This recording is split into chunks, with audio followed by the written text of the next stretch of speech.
अब बोलते ही रहोगे क्या? अब खाते ही रहोगे क्या? अब वो सोता ही रहेगा क्या? इस तरह के सेंटेंसेस में कोई काम जारी रखने की बात कर रहे हैं, इसके लिए लिखना होगा कीप ऑन। आइए इसके स्ट्रक्चर को समझते हैं। सबसे पहले आप लिखेंगे नाउ, इसके बाद आपको लिखना होगा विल, इसके बाद आपको लिखना होगा सब्जेक्ट, इसके बाद आप लिखेंगे कीप ऑन, इसके बाद मेन वर्ब जो होगी उसमें आईएनजी जोड़ा जाएगा और लास्ट में इंट्रोगेटिव साइन। कीप के बाद ऑन का इस्तेमाल अगर आप नहीं भी करेंगे तो सेंटेंस सही होगा। आइए इसको एग्जांपल्स और अच्छे से समझ लेते हैं। अब बोलते ही रहोगे क्या?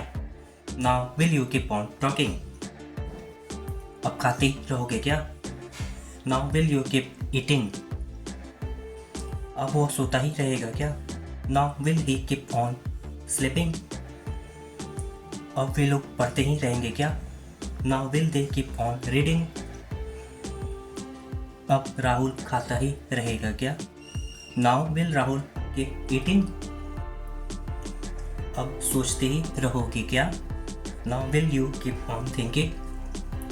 ये कमेंट का लिए जिसका रिप्लाई आपको इसी वीडियो के कमेंट सेक्शन में करना है। अब आप बोलते ही रहेंगे क्या? तुमसे बात करते समय का पता ही नहीं चलता।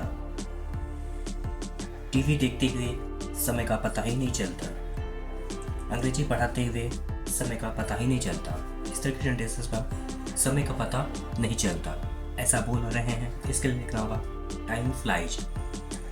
आइए इसके स्ट्रक्चर को समझते हैं। सबसे पहले आप लिखेंगे टाइम फ्लाइज, इसके बाद लिखना होगा व्हाइल, फिर मेन वर्ब में आईएनजी जोड़ेंगे और लास्ट में अदर वर्ड्स। आइए इसको एग्जांपल से अच्छे से समझ लेते हैं। तुमसे बात करते समय का पता ही नहीं चलता। Time flies while talking to you. TV देखते हुए समय का पता ही नहीं चलता। Time flies while watching TV. अंग्रेजी पढ़ाते हुए समय का पता ही नहीं चलता। Time flies while teaching English. Mobile चलाते हुए समय का पता ही नहीं चलता। Time flies while using a mobile phone. Film देखते हुए समय का पता ही नहीं चलता। Time flies while watching the movie. Cricket खेलते हुए समय का पता ही नहीं चलता। Time flies while playing cricket. एक होमवर्क आपके लिए जिसका रिप्लाई आपको इस वीडियो के कमेंट सेक्शन में करना है। गाना सुनते हुए समय का पता ही नहीं चलता।